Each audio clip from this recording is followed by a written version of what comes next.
how do we get the kids to maximize their potential? And so here's one of the big, most important answers is to understand their unique personality profile. It's such a big key.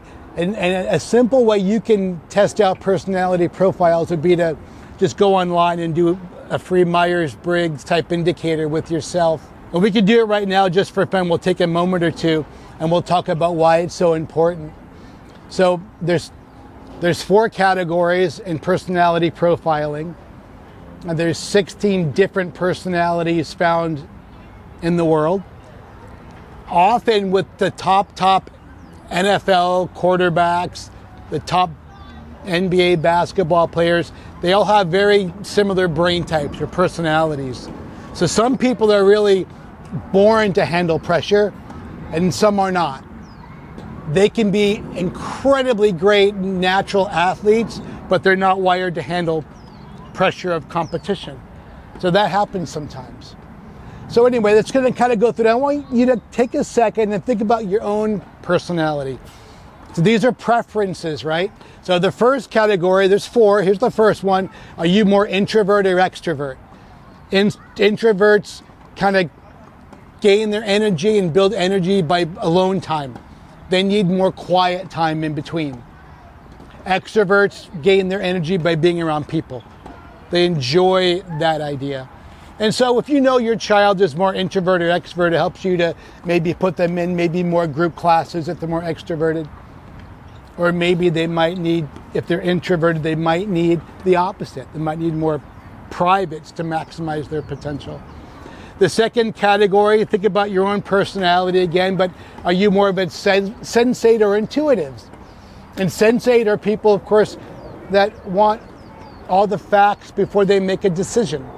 And intuitive people go by their gut instinct. So if we're teaching kids and they're more sensates and they really ask a lot of questions and they want more detailed, we would give them a lot of that information like swing up at a 30-degree lift, close your racket face. We would talk about the details of the mechanics. If we're coaching more of an intuitive player, we wouldn't bother. We would just stand in front of them and shadow swing and say, copy this, do this. And they like to try it first, think about it later. So intuitives want to try it first, think later. Sensates want to think about it before they do it. Who's going to make a more natural poacher in doubles? Intuitive people or sensates? What do you think? Intuitive, yeah. Intuitive people, right on. They want to go first. And it's weird when you talk to them, they go, well, I had a feeling that they were choking, so I attacked more. And that's important. Hey parents, if you enjoy watching our videos, you should not forget to like. The third one, we're going down the row. Are you more of a thinker or more of a feeler? Thinkers are more logical, they impersonalize things, they don't get too wrapped up in harmony and other people's feelings. Feelers, though, they really do. They want everybody to get along. They want to make sure that everybody likes them. And that could cause havoc with gamesmanship. So if your child is a more sensitive feeler kind of personality, they might have to be coached how to handle gamesmanship even more. With thinkers, they're like, I don't care. I'm just going to keep doing what I'm doing. And the last of the 4 is judgers or perceivers. And judgers are the kind of people that laws and rules apply. They want to make sure everybody is abiding by the laws and rules. If we have a judger, sometimes even in these kind of classes, they can look over 4 courts over and they go, yeah, but Joey's not doing it right over there. And they want everybody to do it correctly. Perceivers are people that are very, very flexible. They can change on a dime. Also, they're kind of found in the future.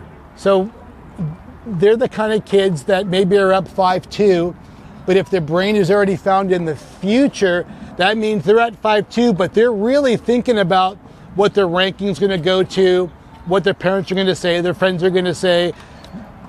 I was coaching a kid down in San Diego at Barnes like 10 years ago, and he was up 5'2", loses the match. We're driving all the way back. This is what, remember West Burroughs? Remember that name? You do? Anyway, as we're driving back, he doesn't say a word until we get from San Diego all the way to San Clemente.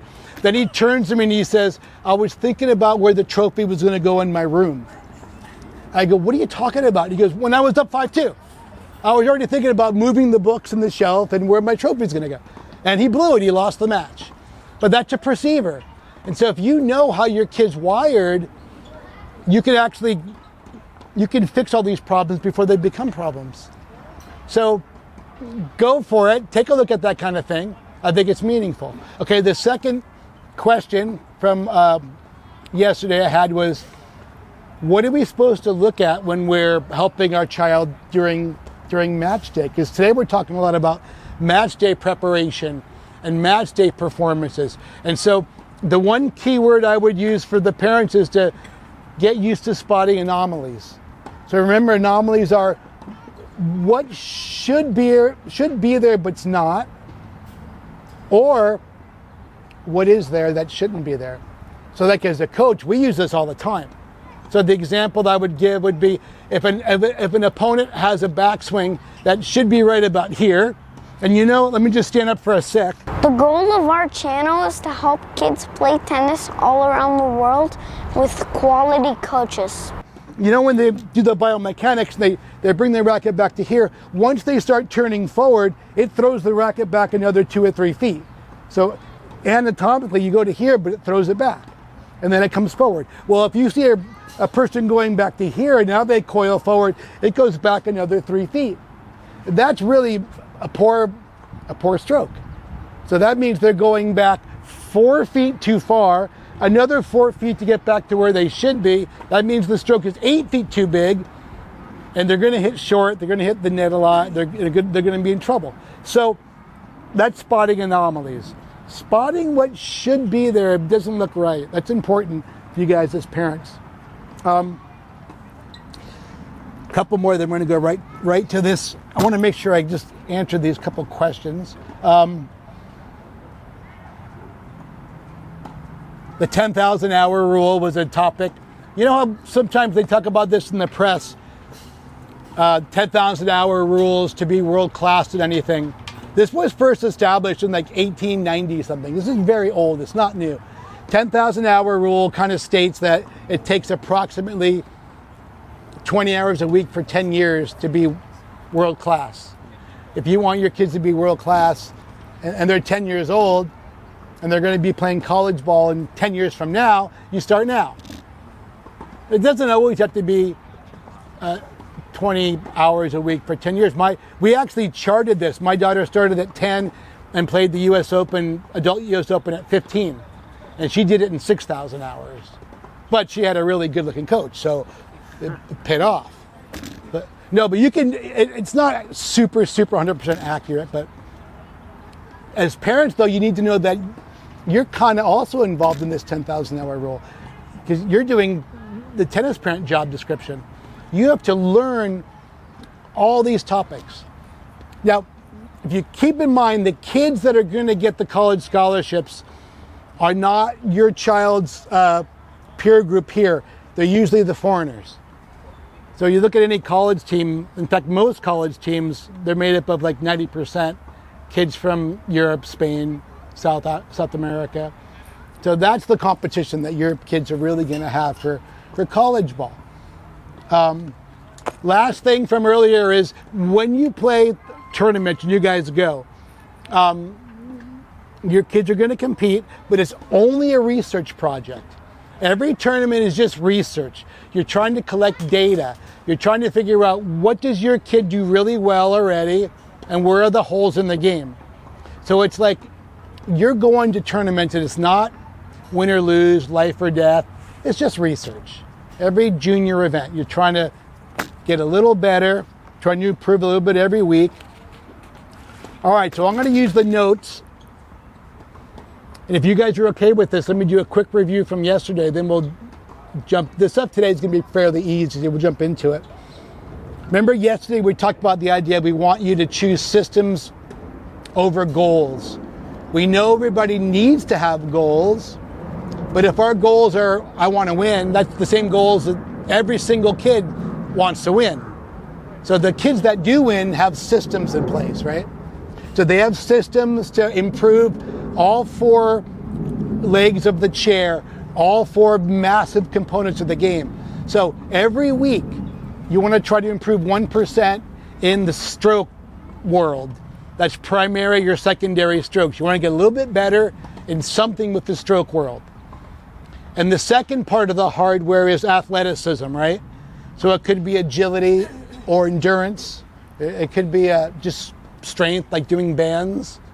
But try to get 1% better in athleticism. That's the hardware, strokes and athleticism. Remember, that happens for about 3 to 5 seconds in a match. And then it goes to the software world, 20 seconds of in-between point rituals. That's software. Try to get 1% better every week at software. That might be opponent profiling. That could be self-awareness. Like, what do I do well? What is my game? What's my tennis identity, really? And remember from yesterday, what are my best patterns of play? How do I expose my good forehand? And sometimes you'll see as kids, the coaches will work like all week on running around their backhand and exposing their great forehand. Then they get into the match, and the ball comes right down the middle and they hit their backhand. And you're like, what the heck's going on? You're supposed to be running around. So that's more the mental game. And then the last leg, the fourth, is the emotional component. So I think it's meaningful with you guys. The mental game is the thinking. That's the tactics and strategies of knowing your game, knowing who you are. And the emotional side of the game is more the feeling. This is how do your kids really handle performance anxieties, like fear and nervousness and stress, and that's important too. So that was a little bit of the review from yesterday, and let's go right for today, where we're talking about the job description of a tennis parent during match days, right? And we did already cover some of the topics like warming up properly before you even get to the site, nutrition, hydration, having your athletes be responsible for their equipment, organizing their nutrition, hydration, their gear. And at this age, look, it's going to be difficult. And you got to remember, all we're doing now is we're planting seeds. Because the most important thing now with the SCTA, what we're trying to do is, we don't want to wait till your kid's 16 or 17 and start to do all this mental training. Because when we do it with kids that are 17, the parents say, why didn't you tell us that 6 years ago? We needed this when my kid was 10 or 11. So now you guys are getting the information a lot earlier. But don't be too hard on your kids. We're just planting seeds right now at this age. Okay, if you have your notes from yesterday, we're talking about match time job descriptions. Your body language, your facial expressions, your tone of voice matters. Your kid really listens to your slower, calmer tone of voice. They don't listen to you when you're agitated, because their tone turns them off already. So be careful, your body language, they see it. They can see you 3 or 4 courts down. I remember when my daughter was playing, when she was a junior, probably 14, and I was sitting 4 courts away, 4 courts down. She started to do some silly stuff with her shot selection.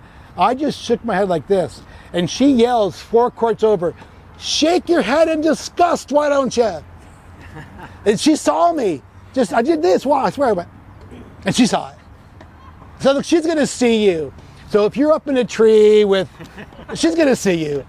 And forget it. So, research, view these tennis matches as research. After the match, it's not your time to dive into what they did wrong.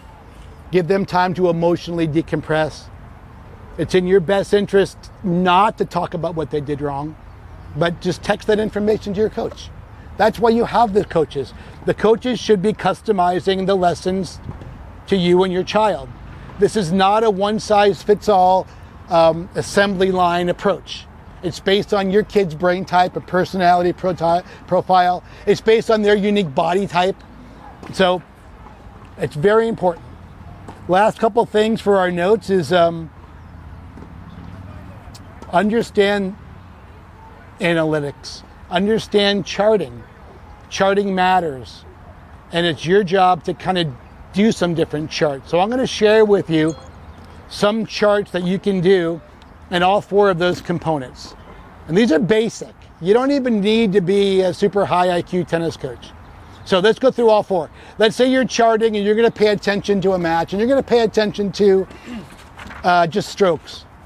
So you can do it with paper or you can do it with your phone. All you do is have 4 categories. So this is called the cause of error chart. The cause of error chart, you have 4 categories. One is poor form, poor mechanics. So you have a little column. If they make a shot and it's a mistake and you think it's bad form, check it off in that column, poor form. The next column is reckless shot selection. If they don't hit a shot the moment demands, if they're going through something reckless and low percentage, check that mark. That's the second cause. The third is poor movement and spacing around the court. Maybe they're not moving to the ball well, or maybe they're not getting out of the corners. And some of our kids this age, they hit a shot and they stand in the corner and they watch, they wait for it to land and they go, okay, that was good. And then they start to run back and they're so late. So they're not multitasking, they're not watching their shot as they're returning. They wait to see where it's going to land. So recovery speed, that's part of speed. So that's the third category. And the fourth is just poor emotions or poor focus, which is seen in between points.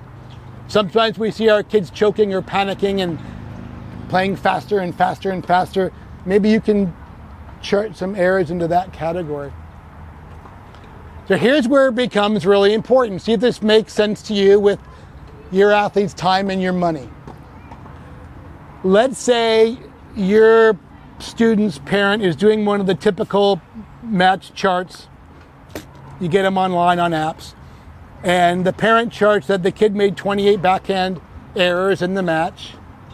And he sends you a text, fix my kid's backhand. He made 28 errors. So now we do match play video analysis. I do this like 2 or 3 hours a day with kids. We just do it on Zoom. So we do the chart, we do the match chart. It turns out they did make about 28 backhand errors, but 20 of them were reckless shot selection. They were not going for the shot the moment demands. They were going for drop shots recklessly and should have been doing high and heavy when they're trying to hit bold winners. And so if the parent is telling the coach, feed balls and fix their stroke, if the parent wants you to fix the stroke, but reckless shot selection is making all the errors, you're wasting your time and money. Does that make sense? So that's an important chart for you to do 2 or 3 sets and send that information to the coach. Let's go to the next category. Movement, spacing, the athleticism. You can chart that as well. You can chart part of athleticism and movement and spacing is called the court positioning chart. One of the books I have, most of you probably know, but I have about 10 books online, and I was lucky 6 are #1 bestsellers. The tennis industry like them, which is great for me, and I enjoy doing it. And so anyway, one of the books is called the Match Chart Collection, and it's really simple. It's just 12 of these basic charts. So this is another one. This is called Court Positioning Chart. It's in the book Match Chart Collections. The court positioning chart, really simple. I was working with, storytelling is important, so I'll give you the story. I was working a while back with Layden, who plays on USC. So she says she's comfortable playing from behind the baseline. She's a hard hitter. She likes to stay back and crush it. So we did three sets, and we did court positioning chart. So whenever the point was over and she was inside the court more, I would chart whether she won or lost the point. Inside the court, win or lose, check, check. Or if the point was over and she's back behind the court, win or lose, she won the point, check or lost. So she thought she was better behind. Turns out she wins 68% of the points when she's inside and only 38 when she's behind the court. So now the only change she's making is trying to get in more. Take the ball early, manage the time, give the opponent less time to recover, less time to prepare. And time management is very, very important at the higher levels. It's just buying time or taking away time. When would your kids want to buy time? What do you think? When do they need more time? Okay, when they're more frustrated, yeah. How about even during the point? When do they need more time? When they're on their back foot. Yeah. To get the ball. Yeah, they're on their back foot, they're back in the corner, they're pushed back. They need to throw it up high and heavy. That gives them more time to recover, right? That's really important, buying time. Stealing time might be when your child is playing a dreaded moonball pusher. So your child hits a beautiful shot in the corner, they're way off the court, they throw up a moonball. If your child can move 5 steps in and take a swing volley out of the air, that opponent doesn't have time to recover. They just stole the time and they can hit an easy shot. Now think about this, they move in 5 steps, take it out of the air. Or they can move back 5 steps and moonball the moonball. Now if they go back 5 steps, whose game are they playing? Theirs or the moonballers? The moonballers, right? So they just got sucked into the game they don't want to play. So moving 5 steps back and play moonball, or move 5 steps in, take it out of the air. It's your choice. The analogy you can give with your kids is, I live down in Laguna, so the analogy is when the kids are at the beach, and we see it every summer, we see the kids that are locals, and then the tourists from Ohio. The kids that are locals see a big set, the big wave coming in. The locals run forward 5 steps and dive under the wave and come up and start chatting. The tourists from Ohio see the waves come, they start running back and they get crushed in the whitewater. So running back is not really the best way to beat a moonball pusher. Just move in, calmly take it out of the air. Time management. So that's a chart. You can chart mental and emotional too. You can chart how often they stay on script with your kids' patterns. And remember, at this young age, maybe they're not quite able to do patterns yet, like serve out wide to the backhand. Maybe they're just saying, look, man, I'm just lucky to get it in the box. Or I just want to get a tan. This stuff is too deep. But you were just planting seeds. So how often are they staying on their patterns? Are they returning from where they're supposed to return from? Are they trying to go deep down the middle? Or when they get a short ball, are they staying on script? And so I know it's a young age, but you can chart if they're staying on script or not. And the last thing you can actually chart is their emotional stability. So with sports psychology, we have a nickname, it's called ANTS, automatic negative thoughts. So we see kids all the time, and you've seen them, they make a mistake and they automatically start shrugging their shoulders and they bang their racket and they get upset. And when you see a negative automatic response, just make a little check, make a little note. 1, 2, 3, 4, 5. So maybe they did 12 in the match, which is really not that bad for a really competitive kid. 12 negative emotional responses. You're going to ask them to get it down to 8 next tournament, then to 4. And we'll slowly get it down to 2 and then erase it from their game. Sometimes, I got to be honest, seeing is believing. If you do match play video analysis, it's probably the biggest missing link. If you want your kids to get really good at the mental emotional game, they have to see themselves perform to believe it. You can tell them till you're blue in the face, and they're going to go, well, you don't know anything, Dad. But once they start seeing it, that's big. So if you haven't already bought one of those telescopic poles and a little camera to shoot the match and videotape, and then just find a high IQ coach that can do a Zoom with your kid. And they'll learn so much about actually winning matches. All right, so you got the concept about match time. You can chart. You can do charting. You guys okay so far? Anybody freaking out about, this is the best information I've ever heard. This guy is, where has this guy been? It's really good, but it's just the amount of work that goes into it, right? There's a lot of work. You just need to find the time to work. Well, look, that's part of this idea about the job of being a tennis parent. It is a job. Like if you guys saw like a online job post. You would never take this job. It would say, wanted for 160 hours a week. You have to work every weekend. You work at night. You work at 6 in the morning. You're going to be yelled at by a 9-year-old. And the compensation, you get no money. And you won't ever be reimbursed by your... Who would take this job? You guys are nuts. Go to the bar. No, but I take my hat off to you, because look, it's not easy. And most tennis parents, the ones that get kids that are really good, really take the time to get either educated like you guys are doing, or they've already had 3 or 4 children and they blew it with the first 3, and now they're doing it right finally. That's okay too, if you're in that realm. All right, so you get the concept of your job in matches is to just, if you want to be simple, just write down 3 things your kid's doing well, and write down in your notes 3 things you want your kid to improve, and then just send it to the coach at night. Try not to really barrage your athlete after the match. I'm going to give you an example of why most kids quit tennis. And 70% of the kids quit by the age of 13 or 14. Right when they get out of this level, they get out of the 10 and unders, where it's very structured with all the different balls, and now all of a sudden the parents are in charge. So here's why most kids quit. They lose the match, they lose every match 4 times. So here's what I mean. They play the match, they get beat, it's painful, it hurts, they know they blew it, they know they did it wrong, so they're already upset, they lost once. Now they get in the car and their parents tell them about everything they're doing wrong. Now they lost the same match twice.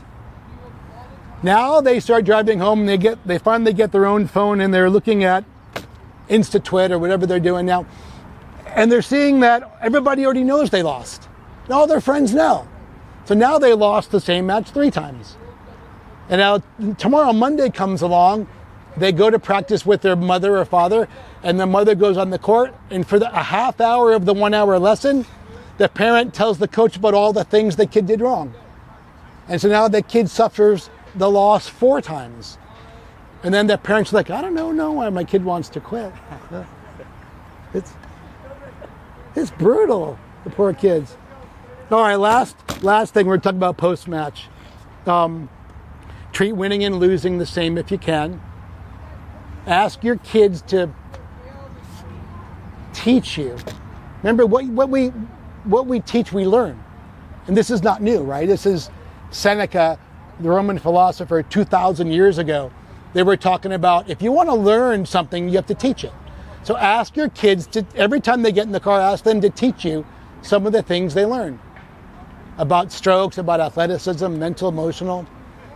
Ask your kids, after even a lesson, when they come out in the car, please, the biggest thing you don't want to say to your kid is, did you win?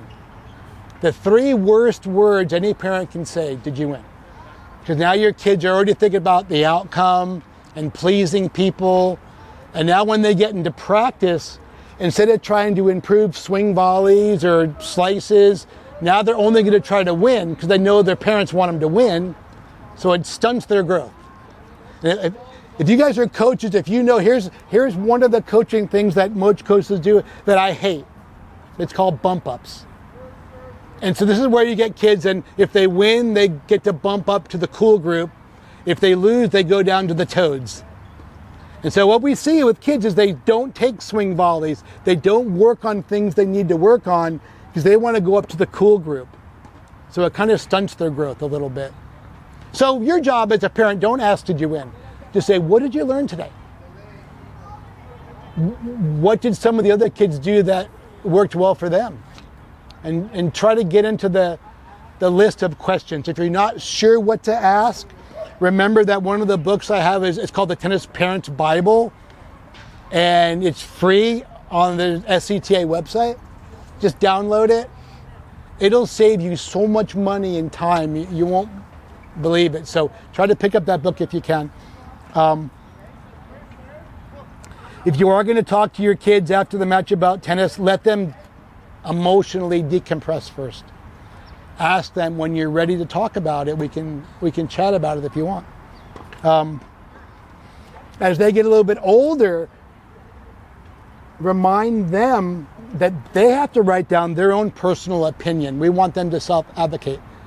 We want them to be accountable. They have to write down 3 things they thought they did well in the match and 3 things they want to improve. And maybe they played 3 matches in the tournament. Fine. But they have to text the coach their opinion, which is probably going to be very different than yours. And they're going to text the coach every Sunday night too. And so as they get better, they're going to have an entourage of coaches. They're going to have a technical stroke coach, mental emotional coach, off-court tennis-specific trainer. They might have physical therapists. These are all people on their entourage. And that's normal. I think that's all that I have that's really meaningful.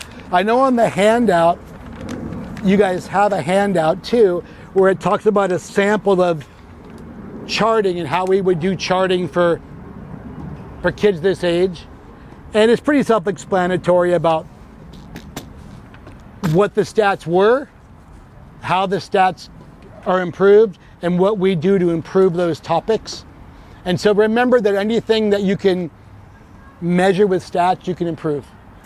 Here's the number 1 stat you probably should know. I'm going to give you a stat that goes from ATP, WTA tennis, clay court, hard court, grass court, pros, all the way down to the juniors, 10 and unders. Here's the stat that's consistent.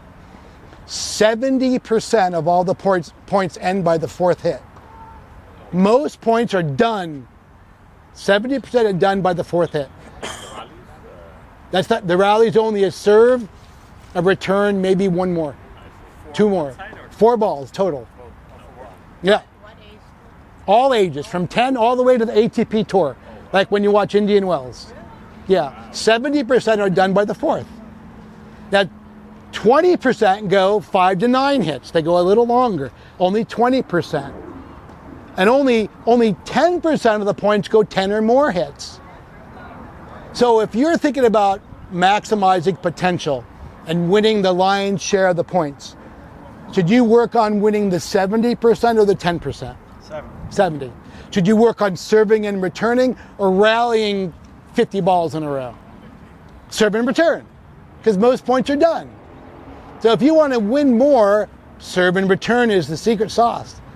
Going out there and rallying to 50, they do need to be consistent. Some, but only 10% of the points go long like that.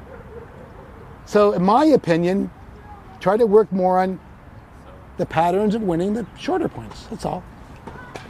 All right, let's go for your questions and your comments and what issues you guys are finding already in the 10 and under group. How do you get your kids to focus longer, concentrate longer? And to me, here's what I found when I'm on the court working with kids.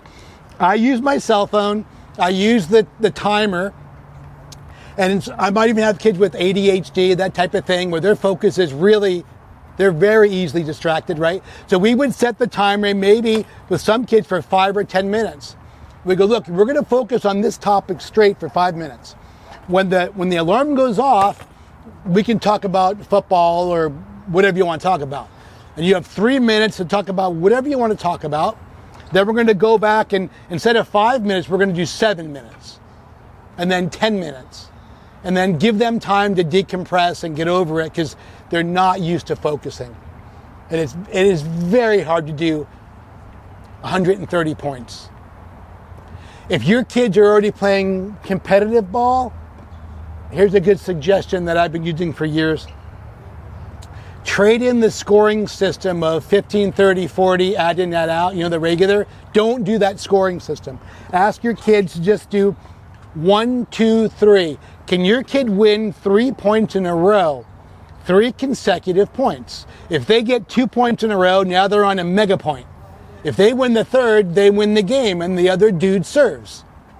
Now, if they get to 2 and they're in a mega point and the other guy wins it, he's at 1, your kid's back down to 0. Does that make sense? If your kid can focus enough to win 3 points in a row, that's terrific. Because when your kids are in a match and maybe they're up like 5-2 and they have to close out a lead, the secret sauce is have them forget about winning the match and just try to win 3 points in a row right now. Because when they get a lead, that's when they're going to be most vulnerable. I know that sounds weird, but when your kids are losing, they're usually focused more. When they're winning, forget about it. They're all over the place. So be worried when they're winning. And so you got to get them to trade in that scoring system. It's a really good question, though. That's tough. Number one, if your child gets injured, if they hurt their shoulder, does that mean they don't do anything for 2 weeks, or do they? No. Right on.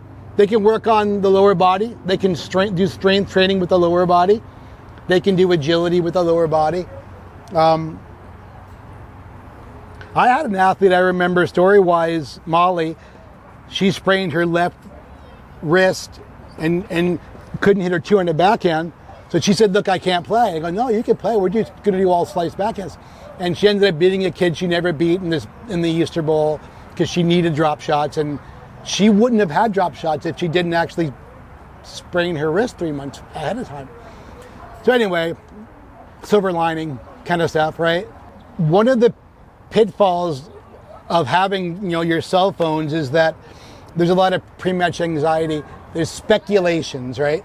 Pre-match speculation. So an example might be, this just happened today in Las Vegas. One of the girls I coach is in this big national tournament.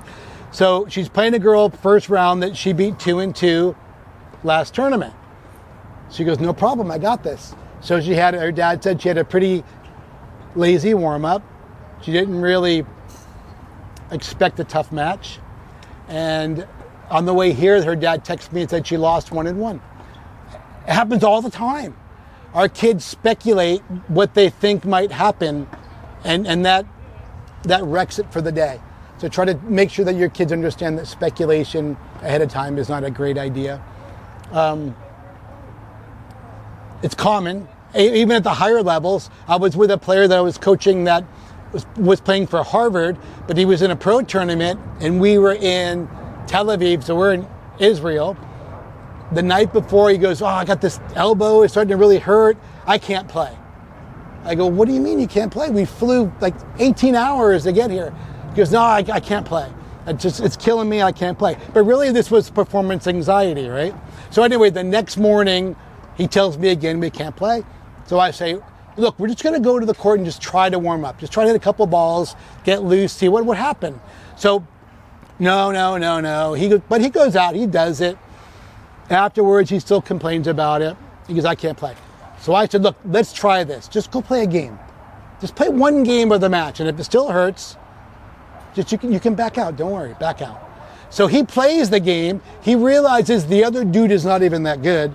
Now he's up 2-1. Now he starts to realize his arm doesn't really hurt. He wins that match. He wins 3 more.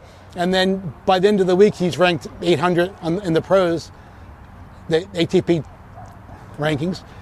But if he would have gave in to this pre-match speculation of, I'm playing that girl, she's ranked way above me, I'm not going to win. So don't let your kids look at that stuff. Don't let them look at the phone at all. Don't let them look at ratings or rankings. Because you know what? It doesn't mean anything. The key really is, what style do you play? What style does the other person play? And do you have the patterns to beat that person? Every parent, I think, sees how their kids, when something goes wrong, the bigger take back or footwork, or like everybody sees something. They don't know the pattern, how to get out of it. Yes. Like I even would say something to kind of shake him off, and he started playing. But it's kind of weird on competitions when you do that. You see him start hitting outs all the time. He start rushing when he winning or losing, so rush of doing everything. And you see he's not him right now. And yes. the question is like, I'm trying to give him a pattern, get recognition, and get out of it. Yeah. By himself. We're trying to figure out, do you have any ideas? Well, yeah, so we're talking a little bit about when an athlete's on the court and do they have present moment awareness. This is kind of mindfulness, right? And some people think it's a little bit fluffy.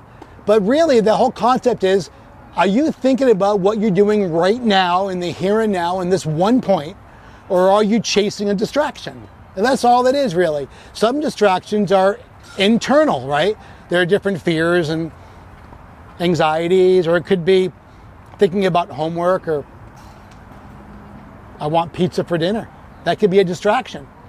Other distractions are external, right? Other people fighting over there, or maybe you're winning comfortably, the kid's winning comfortably, so they're looking over there, they know they're playing the winner of that court, and they're already watching that court. That'd be a distraction, right?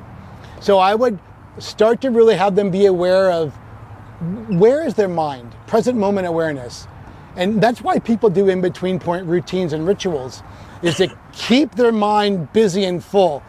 And here's how you can think about it. Pretend their mind is like a glass of water. If it's already filled, nothing else can get in.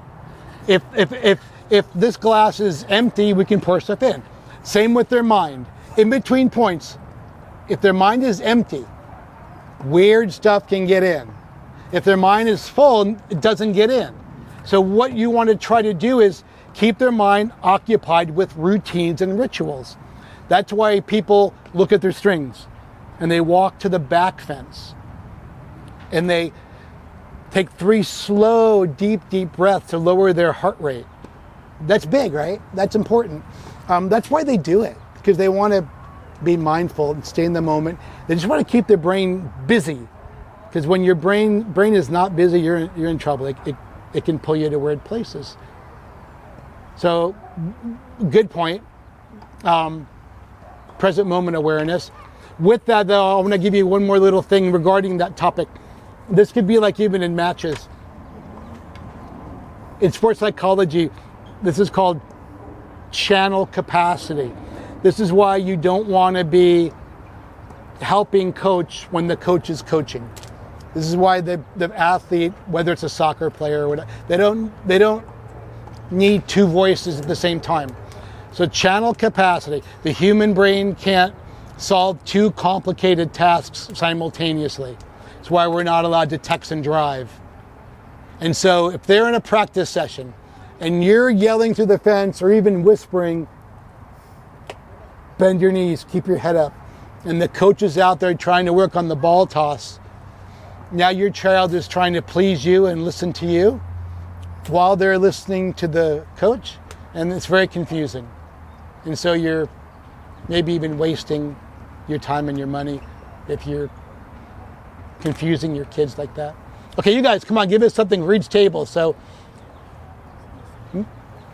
oh, you got something good to share.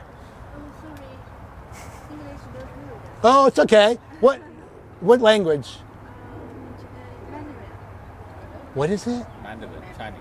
Oh, can anybody translate? I can translate. Is it okay? Can you? Yeah. All right, come on. He's going to translate.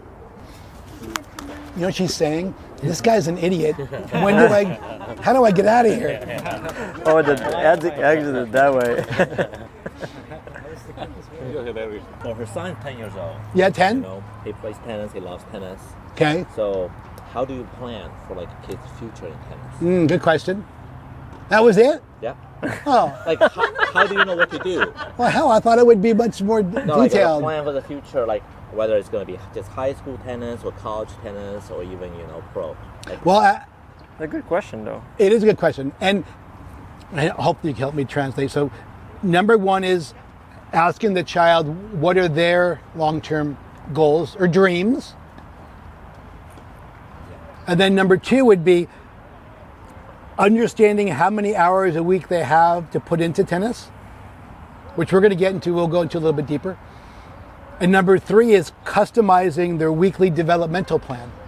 Customizing their developmental plan. We don't want to let a language barrier stop us from anything. My boys' coach says a lot of the children opt out of tennis because of pressure. At 13, 14, they stop playing tennis. Yes. And he says, don't push them too much now. Let them enjoy it. Let them play other games like basketball, swimming. Yes. Let them enjoy tennis. And they should peak at 15, 16. Is that correct? Well, everybody's a little bit different with they call it the growth development schedule. Yeah. But yeah, most of the kids around here that got really good, Yeah. like some of the kids I worked with were like Sam Query and the guys that made it on pros, they didn't peak till 16, 17, 18. In fact, they didn't even take tennis that serious until they were probably 15. And so there's a lot of that is true but that's for some people. Not Other personality profiles, Yeah. they're into it all the time. That's fine too. Okay. There's no right or wrong, but you have to just manage this idea about Yeah. burnout, Yeah, exactly. which could happen, Yeah. you know? And how many tournaments would you recommend them to play? So he's 10. Yes, How many good tournaments- question. How many tournaments do you recommend? 1, 2, 3, 4 a month? What's the... Well, no, good question. How many do you play a month, right? So to me, the answer is based on how many rounds do they win. Okay. And so if he's playing 4 or 5 rounds every weekend, Yeah. maybe only 2 tournaments a month. Uh-huh. If he loses first round and then the backdraw first round, Yeah. you probably can do 3. Okay. And then with managing the schedule too, this is very important, I think, with managing it. The kids have to not only learn how to be match tough, Yeah. like parents always want to play the kids up so they can maybe, they think, get better. So match tough is playing 1 match. Tournament tough is being good for 6 matches. Yeah. And that's 12 sets in a weekend. 12 sets.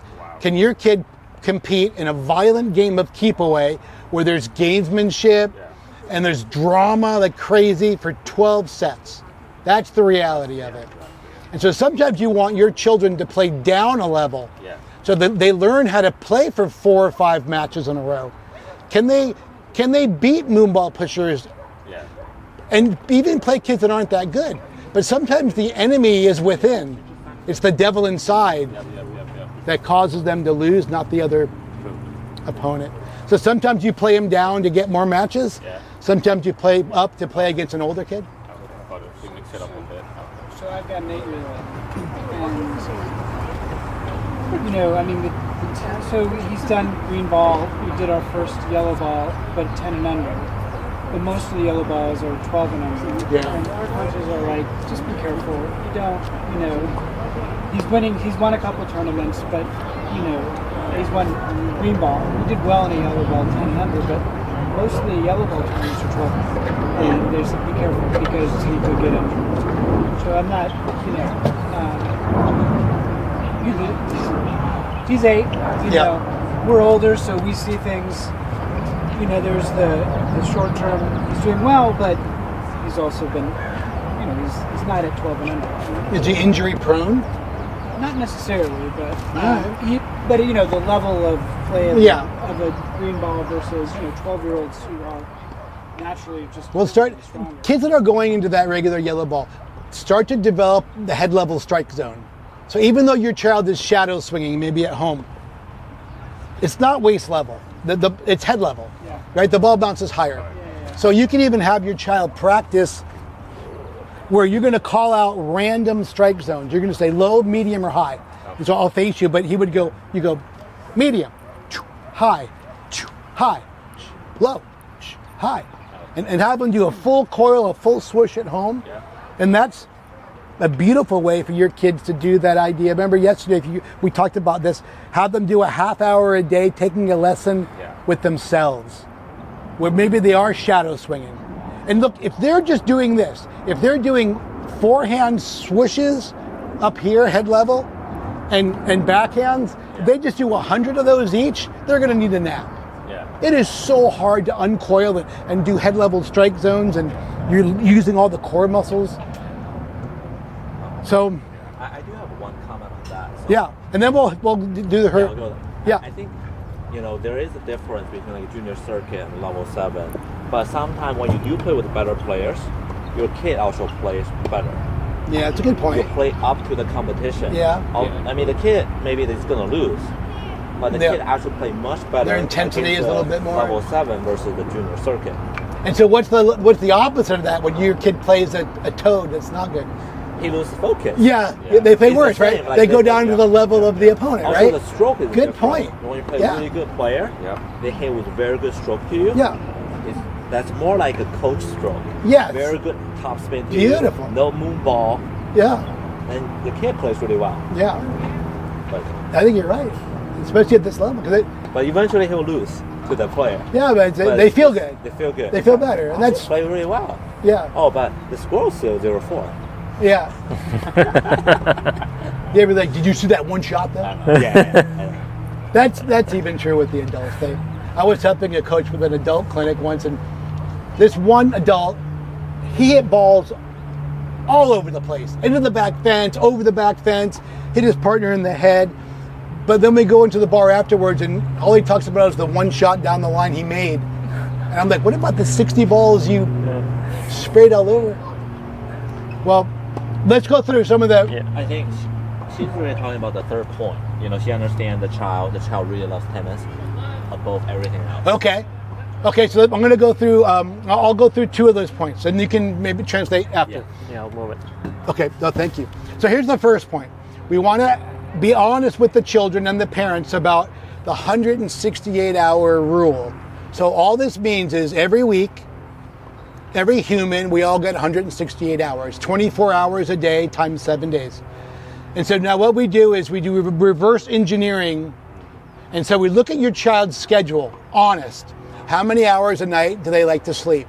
Let's just do an example. We have 168. You got to take away 8 hours a night times 7, 56 hours. School. If they're in regular, normal school, it might be around 30 hours a week. If they're doing homework, it might be 10 hours a week. And maybe they have a couple hours a week of language or violin or piano. What does that leave you? It leaves you about 60 free hours a week. 60 hours free after all that. So now you have to kind of navigate. I was working with 2 girls from Canada the other day. They're here at our academy right down the road. And they're like, we don't have time. I don't have any more time to train. And so they're homeschooled. They only go to school 3 hours a day. Oh my God. So this one girl has 95 hours free a week. And she's a 15-year-old teenager. She's on, TikTok all day. She's on time. I go, okay, now look at your schedule. So that would be the first thing, is to be honest about the schedule. Now the second thing is, every week, the kids should be using the school methodology. So all this is really simple. When the kids go to school, there's an important reason why the teachers have them do math class and then science class. Then they go to English class. They don't do math all day, every day, because you get burned out. Well, if you don't want your kids to get burned out, you change the subjects. So in tennis, here's the subjects. They have tennis specific in the gym, and then tennis specific on court speed and agility. Agility is moving when you don't know where the ball's coming, right? Yeah. Right, strength training. So you have in the gym strength training, right? That could be a couple hours a week. Then you have maybe a couple hours of endurance running. Then you have an hour or 2 of primary strokes and then secondary strokes. So primary strokes are your basic strokes. Secondary strokes are your short angles, your high and heavies, slices, drop shots, lobs. Right now, this is the age that they should be developing all their tools. It's not a one size fits all, one thing at a time. The kids that I've worked with, and it's almost been almost 40 years. I know I look like I'm 20, I know, but the kids that do one thing at a time, they go, I'm just going to get my forehand perfect, and then I'm going to do my backhand perfect, and then I'm going to work on my mental perfect. They're 87 years old before they get good. And so you got to do it in the school methodology. So let's go through the classes your kids should be doing if you want them to play college ball. Off court in the gym, off court cardio. Primary stroke development and repetition, secondary stroke development, repetition, secondary strokes. How many serves do the good kids have? Flat, slice, kick, 3 serves. How many backhands do the good kids have? 6. They have a drive, they have high and heavy, they have slices, they have short angles, they have drop shots, they have lobs. There's a lot of tools. And if you start doing those tools when your kid's 15 or 16, they're not going to play college ball. It's too late. So you got to start. Okay, let's go through some other classes during the week.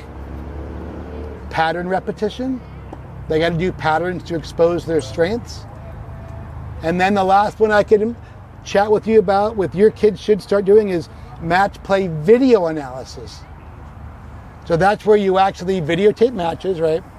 You do Zoom, find a high IQ coach, do Zoom. Your kids have to watch themselves play, and what do they do in between points?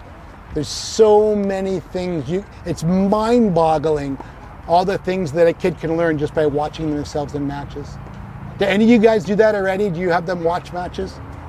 If you start that one thing, it'll change their whole trajectory. The kid get over an early bad call. Oh, yes. And it's unique for everybody. Yeah. Remember the concept we talked about with focus and trying to win 3 points in a row? Yeah. That little game you could play in your head? Yeah. Okay, so when your child's worried about gamesmanship, they're in the middle of it, obviously they have to go through all the procedures, right, of are you sure's, and walk up to the net and give them a firm look and go get the lines judged, that kind of thing. But really it's based on them not letting the opponent get into their head, right? Yeah. And it takes a lot of maturity. It's tough to do. It's tough for adults to do. Even with I hear with ladies leagues, the biggest issue is gamesmanship. This is like the 65 and over ladies. Yeah. So and It doesn't stop. no, it doesn't stop. And you know what's weird? I got to talk to Jack Kramer. If any of you guys are old enough, the old wooden racket. He said he was a junior in the 1930s, and the average was 5 or 6 bad calls a match. So anyway, here's what I would do. Pretend we're on that court and have your child stand by the fence on this side. Have them not look over at you, but you put 4 balls right past the service line. Yeah. And then put 4 balls over there right past the baseline. And then have your child walk up to this baseline and look over the net and tell you which ones are in or out. Now, when the ball hits the racket, it's on for 2 milliseconds. It's 2 1,000ths of 1 second, it's gone. So you can't roll over the ball and all this BS stuff. And the ball's hitting the court for only a couple milliseconds. So most kids, I did this with the Australian Open with Hisense Arena. There was 250 coaches, and only 20 coaches got it right. Or I had 250 coaches stand and they faced the back fence, they walked to the baseline, they looked over at 8 balls sitting there, only a handful of them can call the correct line calls.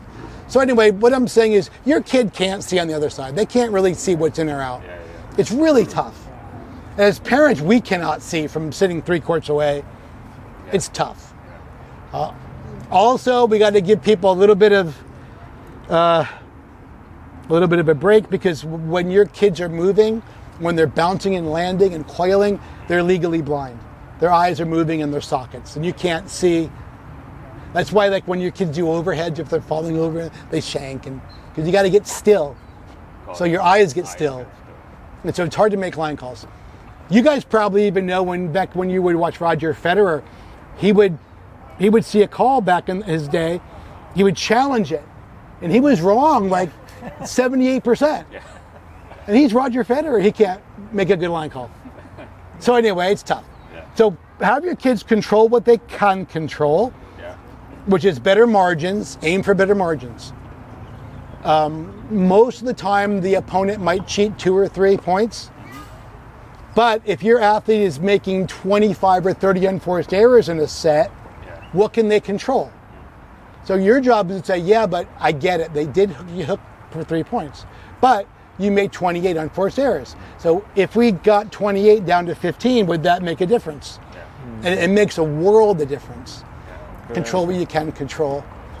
Just forgetting and moving on. Well, that's the hard part. That's the hardest thing. It is.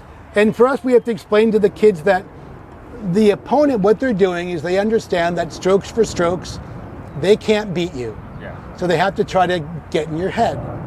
And so your job is don't let them get in your head. Say, I get what they're doing. I know what they're doing. I'm not going to put balls near the lines. I'm going to put them inside. And I'm going to try to win 3 points in a row right now.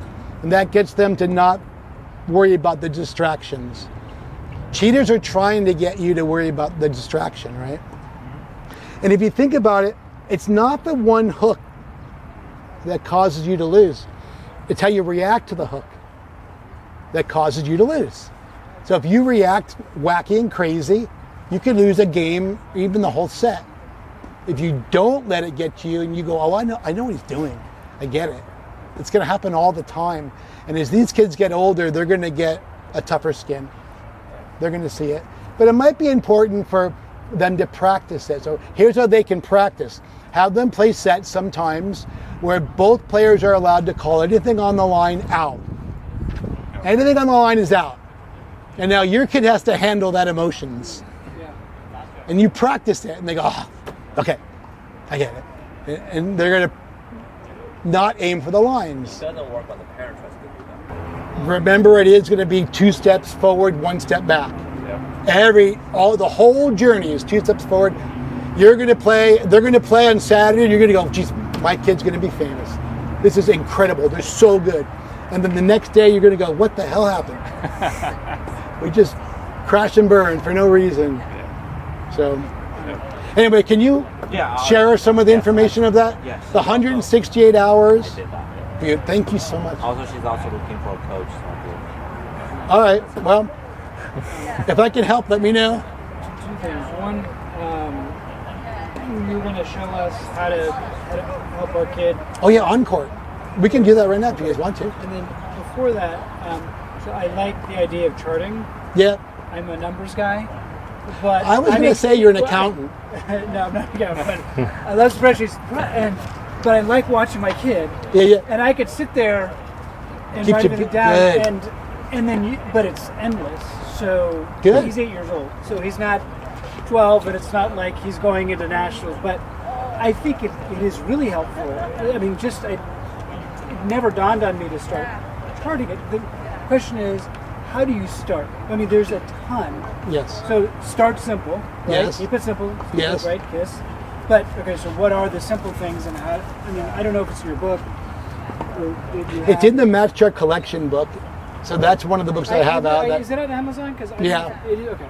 Yeah. So look at that. Or just let me know. Text me, and if you can't find it, I'll just send you the ebook. Do you have another card or whatever? I think so. Maybe I don't. I'm sorry. Record it on a video and then do the charts after. Yeah. So I mean, I don't have a. Oh nice, well, GoPro works. I put GoPro on the fence. I guess I could just put my. I guess I could do that. Yeah. I do, and I ask the parent from the other side, can I put the video? There's my phone I number. just put it on a fence. That's it. Yeah. And we watch it with my son. We watch it with my son. Share the match. And you can share with them. They like it too. Yeah, that's a good point, Or huh? just do it on the phone, I guess. Well, the phone. Yeah, some people put the It's my phone. Yeah. I won't be able to look at my phone. Well. But yeah, you want it. It's a GoPro, you think? GoPro works. Yeah. Yeah. Just put it on a GoPro. tripod Easy. and let it go. Yeah. Yeah. You guys sit through because there is a ton. There's a ton of information, right? But then you got to figure out which.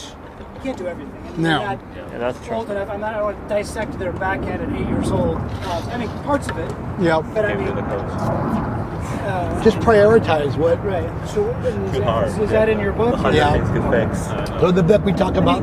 But is your book for when we talk 12, 13, 14-year-olds? I mean, he's 8 years old. Yes. I don't want to overanalyze. I want to. These charts are very, very basic. Yeah. It's like how to chart. For example, one might be very simple. How often does your kid serve to the opponent's backhand or forehand? And in tennis, 70-something% of the winners comes off the forehand. So if your kid's serving their second serve to the opponent's strength, It's going to be hard. that's already big time trouble. You're going to get your serve broken.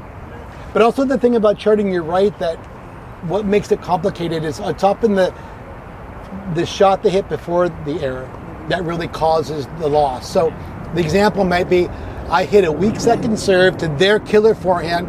They crush it up the line. I barely get the backhand. It's the setup. It's the setup. Yeah, exactly. And so if you're charting against the backhand, you should be charting against the lousy second serve. Because So it gets for my son, he's 8 years old, so I don't want to overanalyze. If you're constantly hitting, are you simply rallying it, or are you trying to place, you're trying to really figure out, because you got to put them in a bad position, set up your winning shot. Yeah. It's not the winner itself. Oh, sorry. What was the shot before? Yeah, the building shot first, right? Right. Is your kid, and then, but look, so it's not really an age issue, it's just what can they digest right now, and just start to digest. But one of the charts in the book is just offense, neutral, defense. Are they hitting a shot that's appropriate? Like maybe they should just only be hitting neutral, like a rally ball, but they're not. Maybe they're missing rally balls, and you just check it. Maybe they're supposed to be on defense and they're missing defense. Or some kids, a lot of the girls, they have way more trouble with short balls. The girls miss way more short balls because they can't move forward as well. They're just used to staying back. So they might be missing way more offense, which means that you're telling the coach, we have to work on certain skill sets. But look, just customize it. You got to navigate it. And it's really important that whatever data you find, that you're sharing it with the coach. You're the CEO of this organization. You're paying the bills. You're paying the coaches. So you're the ones that should be giving the coaches the info. Does that make sense? I know it sounds mean, but it's not. The kids that get really good, the parents are really involved. So you got to be a Richard Williams. No, not really. I'll bring my shopping cart of tennis balls. There you go. And so you're going to make me look maybe 6'3" and skinny? 6'3", This yeah. will be on Netflix. Right on. Okay, so let's go right for it. So match day, right? Match day preps. You're prepping physical, mental, emotional. So on the way, you want to make sure your athlete is starting to pay attention and morphing into an athletic warrior. Their job is to actually not just be a goofy kid, but get into the mindset of, can they stay focused for the duration of the match? Yeah. And can they take it like a serious competition, right? So morphing into a warrior, that would be something very common, like with the Rafael Nadal, right? He'd get up, he'd eat exactly the same meals, right? And so routines and rituals are important. So get into the warrior mindset, morph into a warrior. That's big. On the way to the tournament, your child can do mental rehearsals. They could do that at night. One of the things we do a lot with the top players, whether the juniors or the college players, is we have them make their own audio tapes. So they would actually write their solutions of physical, mental, emotional. How do I handle choking, panicking? How do I handle gamesmanship? They'd write their answers, their solutions. And then they would read the script into their cell phone. So now on their cell phone, they have 3 different scripts. And they listen to this before the match. This is priming them. It's like neuro-priming. Now they're getting all the solutions ready, so if bad stuff happens, they already have the answer. They know how to handle, they have preset protocols. So that's part of getting them ready, mental rehearsal. So when they get the tournament day though, sometimes it's better to warm up at your local court before you go to the site, before you even drive there. Often when you get to the tournament, it's really hard to find a court. So you might have to look for a local high school or a park and rec that's close to get warm-ups.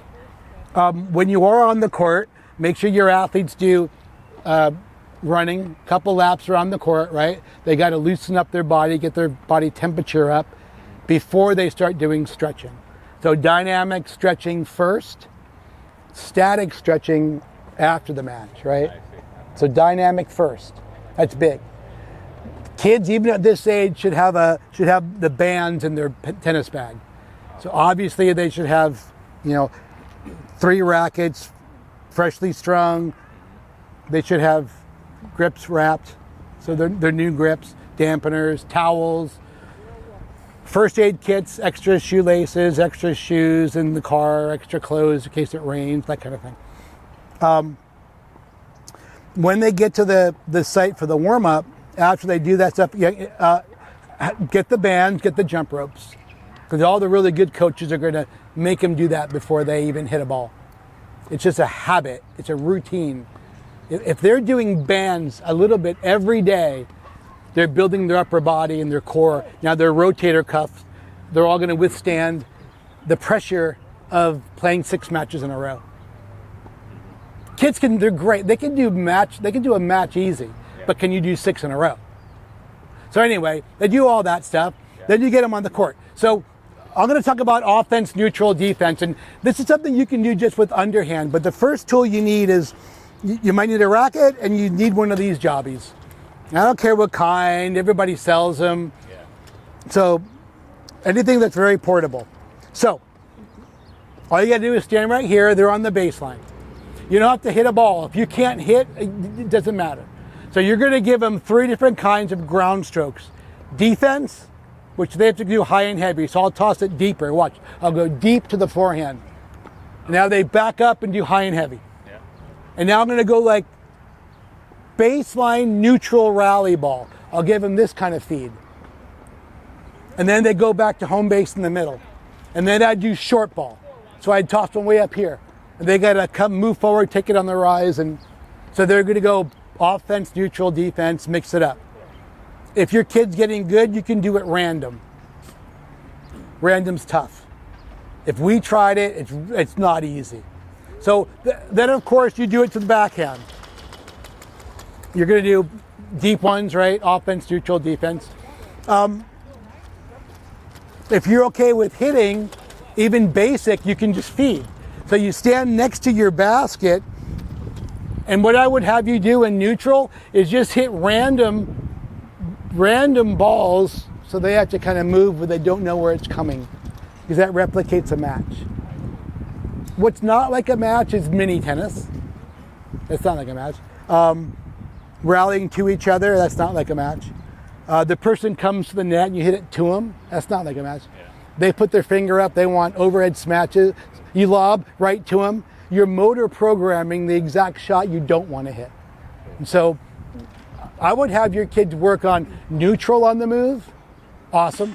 Offense, where they're doing approach shots, volleys, they're coming in, they're running through volleys, they're hitting overheads on the move, like they have to actually hunt it down and then kill it. That's like a match. That's what you do before you get to the site. Last thing is defense. You can stand here if you want, if you can feed, and you hit them 4 balls, and they have to hit past you. They're not hitting it to you because they're getting ready for a match, right? In a match, they're trying to hit it away from the opponent. So most coaches say hit it back to me. That's not in their best interest. Sometimes you can do it. It's fun, but it's better to work on keep away before a match. And the last thing is lobbing over my head, not lobbing right to me.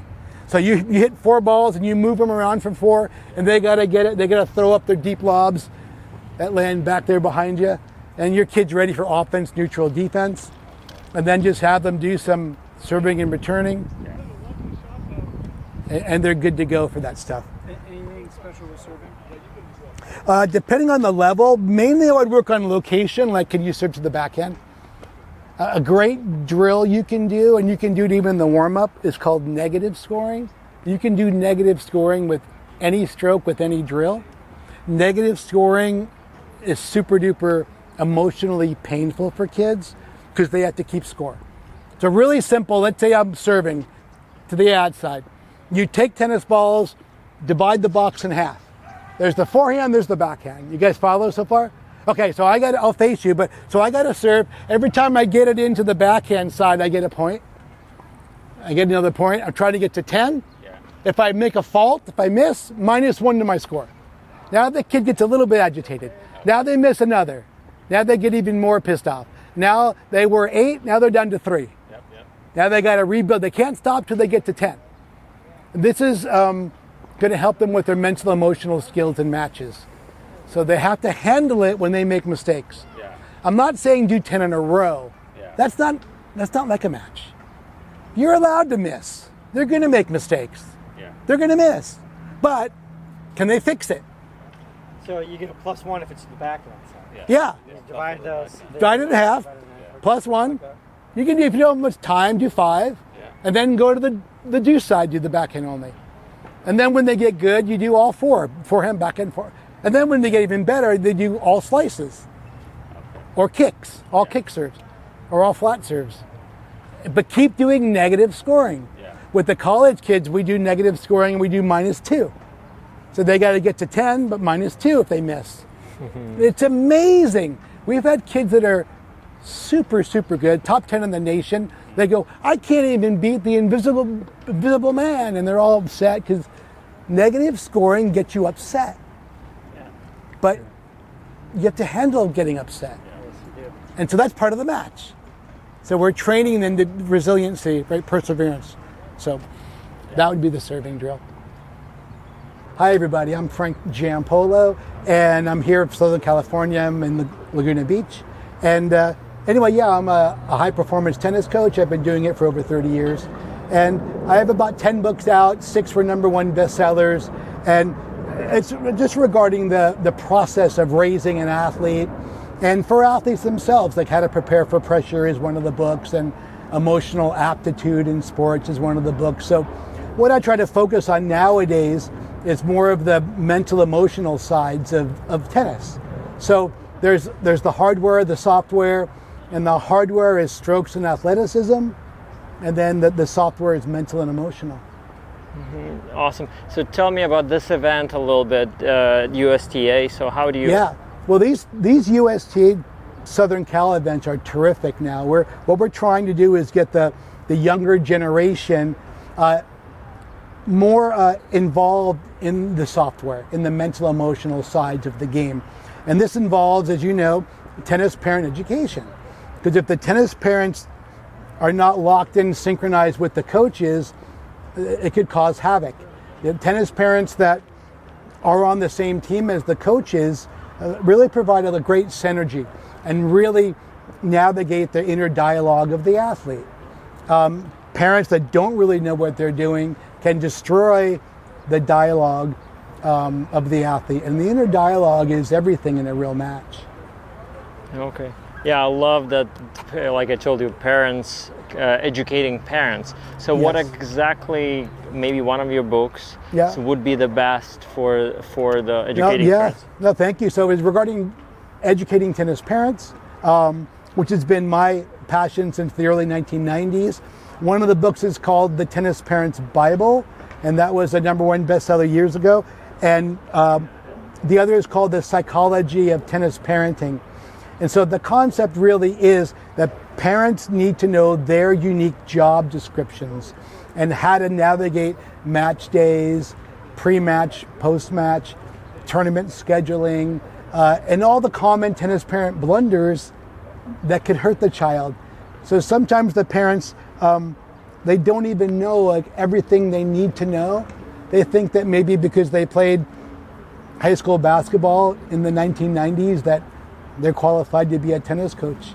So take a look at it. You can go on Amazon, it's the best way, or you can go on my website. We sell tons of books on the website, maximizingtennispotential.com.